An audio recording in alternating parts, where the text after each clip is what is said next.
Welcome to the first test academy. So তোমাদের সামনে কিন্তু একটা নতুন ক্লাস নিয়ে চলে এসেছি, যেটা হচ্ছে ম্যাথামেটিক্সের। আমি বলেছিলাম যে হ্যাঁ, টপ 10 করে যে ক্লাসটা কন্টিনিউ করছি, সেটা আমি কন্টিনিউ করার খুবই চেষ্টা করছি, যাতে তোমরা এই 10টা কোশ্চেন করে করে যাতে তোমরা একটু পরীক্ষাতে এসএসসিডি পরীক্ষাতে অন্তত একটু হলো যাতে কিছুটা হলো অঙ্ক তাতে যাতে তোমরা করতে পারো। সো চলো তাহলে আজকে ক্লাসটা আমরা এখানে শুরু করছি। তার আগে কিছু কথা বলে দিই, আমাদের কিন্তু জিকের জন্য আলাদা একটা চ্যানেল খুলেছি, ঠিক আছে? যে চ্যানেলের লিঙ্কটা এই ডেসক্রিপশনের লিঙ্কে দেওয়া হবে। ওই চ্যানেলে শুধুমাত্র জিকে নিয়ে আলোচনা হবে, সমস্ত কম্পিটিটিভ এক্সামের জন্য শুধু জিকে নিয়ে আলোচনা করা হবে। আর এই যে দ্য ফার্স্ট টেস্ট একাডেমি, এই চ্যানেলে কিন্তু ম্যাথ এবং রিজনিং নিয়ে শুধু পড়াশোনা হবে বা আলোচনা করা হবে। তো আজকে হয়তো ওই চ্যানেলে কিন্তু আমি জিকে ক্লাসটা দেবো। তো অবশ্যই তোমরা কিন্তু ওই চ্যানেলটা সাবস্ক্রাইব করে নিও। এর ডেসক্রিপশন লিঙ্কে কিন্তু দেওয়া আছে। ওই চ্যানেলটার নাম হচ্ছে the first test GK academy, ঠিক আছে? তো চলো তাহলে আজকে ক্লাসটা শুরু করি। কি বলছে দেখো, বলছে যদি একটি প্রাকৃতিক সংখ্যা, মানে ন্যাচারাল নাম্বারটাকে প্রাকৃতিক করে দিয়েছে, যাই হোক এটা হবে স্বাভাবিক সংখ্যা, কে 2, 3 এবং 4 দ্বারা ভাগ করলে প্রতিটি ক্ষেত্রে এক অবশিষ্ট থেকে যায়, মানে ভাগশেষ 1 থেকে যায়। তাহলে সম্ভাব্য তিনটি সংখ্যার স্বাভাবিক সংখ্যাটি কত, মানে 3 অঙ্কের সংখ্যাটি কত, স্বাভাবিক সংখ্যাটা কত, ঠিক আছে? খুবই অঙ্ক কিভাবে করবো দেখো। তাহলে আমাকে হচ্ছে এমন একটা সংখ্যা বের করতে হবে যেটা 2, 3 এবং 4 দ্বারা বিভাজ্য। তাহলে 2, 3, 4 দ্বারা বিভাজ্যটা কি? এদের লসাগু। এদের লসাগু কত? এদের লসাগু বা এলসিএম কত হবে? 12 হবে। তাহলে 12 একটা যে সংখ্যা যেটা এই সংখ্যা দ্বারা বিভাজ্য, কিন্তু কি বলেছে যে 3 অঙ্কের সংখ্যা। ভালো করে বোঝো, 3 অঙ্কের সংখ্যা এখানে আছে। তাহলে এইবার আমার বক্তব্য হচ্ছে যে এখানকার মধ্যে এমন একটা সংখ্যা নিব যেটা এই লসাগু দিয়ে ভাগ যাবে এবং কি হবে যে ভাগশেষ কিন্তু 1 থাকবে, ঠিক আছে? মানে ভাগ যাবে মানে এই সেন্সে যে ভাগ করবো যখন আমি 12 দিয়ে, তখন যাতে 1 ভাগশেষ থাকে। তাহলে এইখানে দেখো 109টাই হবে, কারণ 8 বারং 96, 9 বারং হচ্ছে 108, আর 1 আছে তাই না? 108 আর এখানে 9 আছে, তাহলে একটা অবশ্যই ভাগশেষ থাকবে, তাই না? তাহলে কিন্তু এটাই 109টা অ্যান্সার হবে। তো এই ধরনের প্রবলেমগুলো কিন্তু এইভাবে করবো আমরা। চলো নেক্সট প্রবলেম করি। কি বলছে দেখো, ইউ বি এর বর্তমান বয়সের অনুপাত বলে দিয়েছে আমার 4:5। তাহলে বর্তমান অনুপাত কিন্তু বলে দিয়েছে 4:5, এবং বলছে 18 বছর আগে ওই ওদের অনুপাত ছিল, সেটা ছিল অনুপাত কত ছিল, যে 11:16। ভালো করে বোঝো, তাহলে 18 বছর আগে আমাদের অনুপাত এটা ছিল। তাহলে আমি 18 বছর আগে তাদের বয়সটা ধরে নিই, একটা 11x এবং একটা 16x, কোনো সমস্যা নেই, ঠিক আছে? তাহলে 18 আমি 11x ধরলাম এবং 16x ধরলাম, কখন ধরলাম? যখন ওদের 18 বছর আগে। তাহলে 18 বছর পরেটা কত হবে? এটা হবে প্লাস, আর একটা হবে 16x প্লাস 18। এবার 18 বলো, 18 বছর আগে কারো বয়স, তাহলে 18 বছর পরেটাই হচ্ছে, এটাই তো বর্তমান। তাহলে তাদের কিন্তু এই দুটোই হচ্ছে বর্তমান বয়স, ভালো করে বোঝো। আর বর্তমান বয়সের কিন্তু অনুপাতটা বলে দিয়েছে। তাহলে এই দুটো যেটা অনুপাত যদি দিই, আর এই দুটো অনুপাত তো সমান হবে, তার মানে কি বলছে, অনুপাত মানে কি আমি ডিভাইডেড করে লিখতে পারি, কোনো অসুবিধা নেই। মানে এটা ডিভাইডেড বাই 16x প্লাস 18 সমানই হচ্ছে 4/5। ভালো করে বোঝো, 4/5 এইটাকে জাস্ট সমান করলে, কারণ এটাও তো বর্তমান বয়স অনুপাত আর এটাও বর্তমান বয়স অনুপাত বলে দিয়েছে। এবার তোমরা কি করবে, এটা ক্যালকুলেশন করবে, ঠিক আছে? এটা কিরকম ভাবে ক্যালকুলেশন করবে, এটা কোনাকুনি এটার সাথে গুণ করবে, এটার সাথে এটা গুণ করবে। দেন এটা কি তোমরা দেখতে পাবে যে এইখানে কিন্তু দেখতে হবে যে x সমান কিন্তু 2 আসবে। x সমান কত আসবে? x সমান 2 আসবে। তাহলে এইখানে আমাকে একটা কথা বলো, যখন x সমান কিন্তু আমি 2 পেয়ে গেলাম, তাহলে এইখানে যে এটা হচ্ছে বর্তমান বয়স, এইটা হচ্ছে বর্তমান বয়স, ঠিক আছে? তাহলে এইখানে যদি আমি এটা বর্তমান বয়সে যদি আমি এদের x একটা যদি আমি x এর মান যদি এখানে 2 বসাই, তাহলে কত হবে? এটা 2 বসাই প্লাস 18 করি, তাহলে এটা কত হবে? 22 প্লাস 18, তার মানে কত? 40। আর ঠিক এইখানেও যদি আমি এটা বসাই, তাহলে 16 32 হবে, তাই তো? এখানে x এর মান বসালে প্লাস 18 সমান কত হবে? এটা 50। এবার কি বলছি দেখো, যে এ ও বি এর বর্তমান বয়সের সমষ্টি, তাহলে কি এই বয়সটা আর এই বয়সটার সমষ্টি কত হবে? এদের যোগফলটা কত হবে? যোগফলটা হবে 90। তাহলে এখানে অপশন কি? অপশন হচ্ছে এ অপশন। বুঝে গেছে? হয়ে গেল। খুব কঠিন এই ধরনের অঙ্কগুলোকে জাস্ট তোমরা এইভাবে করবে, আর এক্স ধরে করবে, খুব একটা টাইম লাগবে না। এক্স ধরে করলে কিন্তু খুব তাড়াতাড়ি হয়ে যাবে, ঠিক আছে? চলো এবার নেক্সট প্রবলেমটা করব। চলো কি বলছে দেখো, নেক্সট প্রবলেম বলছে একজন ডিলার একটি আইটেমের মূল্য তার মূল্যের চেয়ে 35% বেশি চিহ্নিত করেছে। তাহলে ধরো আমি যদি ধরি যে মূল্যটার দামই হচ্ছে 100 টাকা, তাহলে 45% বেশি দাম রেখেছে, তাই তো? 45% বেশি দাম রেখেছে, তাহলে ক টাকা রাখবে? 145 টাকা। ভালো করে বোঝো, 100 টাকা দাম ছিল কোনো আইটেমের, তার মধ্যে 45% দাম বেশিতে রেখেছে, তাহলে 145% মানে কি 145 টাকা, ঠিক আছে। তাহলে 145 টাকাও দাম ফেলে রেখেছে, এর উপরে কি করলো 20% ছাড় দিল। তাহলে এর আগে আমি বুঝিয়েছি যে যখন আমি এটা কি করবো 20% ছাড়ে বিক্রি করলো, তাহলে 20% ছাড়ে বিক্রি করলো, তারপরে কত দামে বিক্রি করলো 100 নিচে দিব, আর এটা কি করব 100 মাইনাস 20 করবো, দেন যত দামে বিক্রি করেছো তত দাম পেয়ে যাব।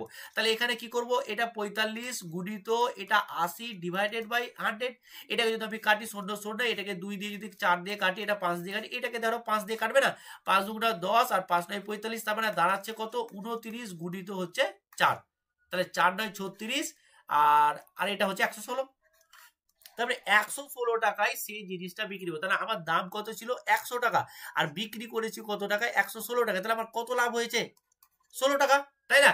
100 টাকা জিনিসের দাম ছিল 116 টাকা, তাহলে কত টাকা লাভ হয়েছে 16 টাকা, কত টাকায় 100 টাকায়, তার মানে কি কত লাভ হয়েছে আমার 16%, বুঝে গেছে। তারপরে আমার কিন্তু 16% লাভ হয়েছে, এটাই অ্যান্সার, আর কিচ্ছু না। এই ধরনের প্রবলেম গুলো এইভাবে করতে হবে, বুঝে গেছে, খুবই ইজি। কোথাও কোনো ডাউট হলে অবশ্যই আমাকে কমেন্ট করবে। যারা আমাকে তোমরা বারবার ফোন করে বলো যে কোনো ভাবে হোক বলছো যে এইসব ক্লাসগুলো চাই, তো তোমরা হোমওয়ার্ক করছো না কেন, আমাকে হোমওয়ার্ক করে তোমরা কমেন্টের মাধ্যমে বলছো না কেন। এরকম যদি চলতে থাকে তাহলে আমি কিন্তু এই ক্লাস বন্ধ করে দেবো, বেসিক ক্লাস নিয়ে চলে আসবো, ঠিক আছে। বাট এই ক্লাসটা তোমাদের জন্য ডিমান্ডের জন্য আমি আনছি, আর সেখানে তোমার যে হোমওয়ার্ক একটা করে দেওয়া, সেটা যদি না করো তাহলে সেটা খারাপ লাগে। অবশ্যই আজকে একটা হোমওয়ার্ক দেবো, সেটা তোমরা করে নিয়ে আসবে, ঠিক আছে। চলো এর পরের প্রবলেমটা দেখি। বলছে একটি খালি চৌবাচ্চা, খুবই ইজি, একটি খালি চৌবাচ্চা নল দিয়ে কি হচ্ছে, এ একটা নল দিয়ে কি করছে 45 মিনিটে জল পূর্ণ হচ্ছে, বি নল দিয়ে কি হচ্ছে পূর্ণ চৌবাচ্চা 50 মিনিটে খালি হয়ে যাচ্ছে।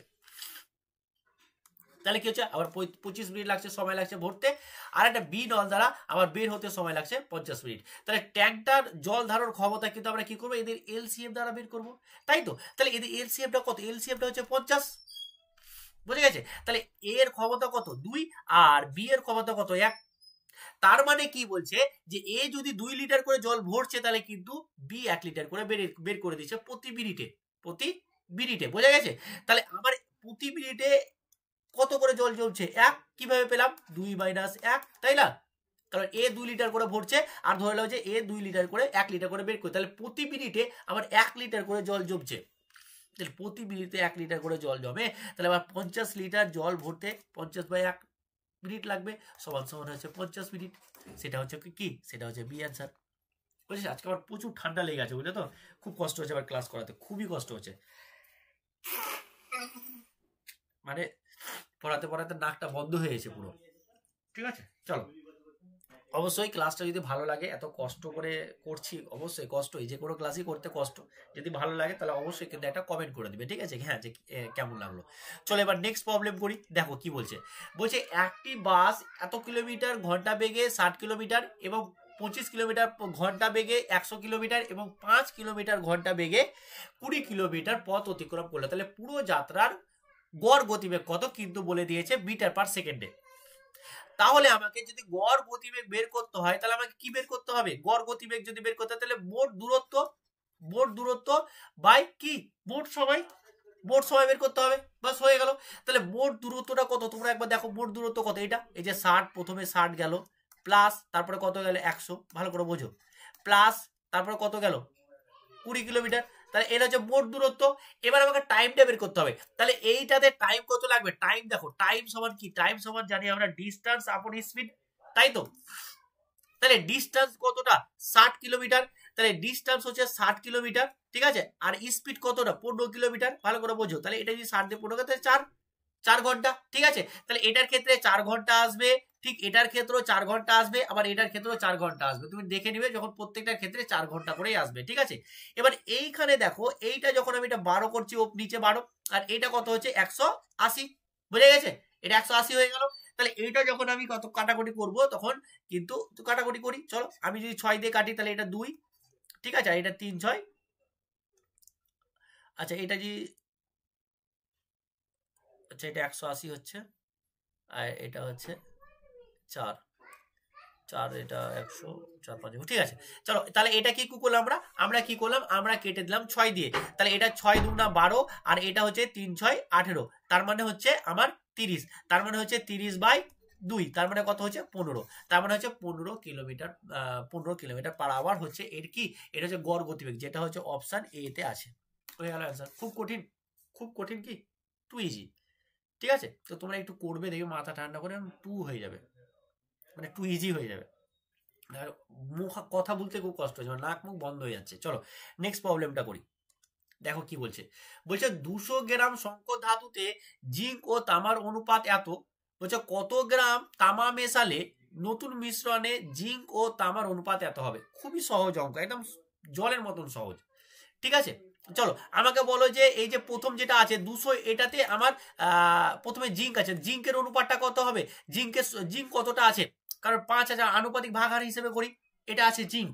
আর যদি আমি বের করি তামা, তাহলে কি করব, এটা ইন্টু 3/8, এটা হলো তামা, এটা হয়ে গেল তামা, আর এটা হয়ে গেল জিঙ্ক, এটা হলো জিঙ্ক, আর এটা হয়ে গেল তামা, যেটা হচ্ছে কপার। তাহলে এটা যদি কাটি, তাহলে এটা 25 দিয়ে কাটবে, ঠিক আছে, এটা 25 দিয়ে কাটবে, তাহলে এটা কত হবে 125, আর এটাকে যখন 25 দিয়ে কাটবো, ভালো করে বুঝো একটু, ঠিক আছে, এটা কত হবে বোঝো, সরি। তাহলে কি বললাম, যে এইটা হচ্ছে আমাদের জিঙ্ক, আর এটা হচ্ছে তামা। এবার কি বলেছে দেখো, নতুন মিশ্রণে কতটা তামা মেশালে, ঠিক আছে, কতটা তামা মেশালে, কতটা তামা মেশালে। তাহলে তামা যদি আমি মেশাই, তাহলে এখানে ধরলাম যে তামা আমি এক্স মিশালাম, আর তাদের অনুপাতটা বলে দিয়েছে। তার মানে আমি কি করব, যে কি 125 zinc divided by 75 plus x সমান সমানই কত হয়ে যাবে 3/5, এটাই হয়ে গেল, এটা হয়ে গেল, আর কিছু তো নাই, কারণ এটা মেশানোর পরে অনুপাতটা এটা হবে। তাহলে বাস এখানে তামা কপার যা ছিল জিঙ্ক থেকে গেল, আর তামা মিশিয়ে দিলাম এক্স, তাহলে এটা কি হবে 25/75 প্লাস এক্স, আর এটার অনুপাত বলছে 3:5, তাহলে 3/5 করলাম, এটা হয়ে গেল। এবার এটার ক্যালকুলেশন করতে কি খুব কঠিন, এটা তোমাদের হোমওয়ার্ক, ঠিক আছে। খুবই প্রবলেম হচ্ছে আমার, যাই হোক বলছি কন্টিনিউ করতে পারবো না।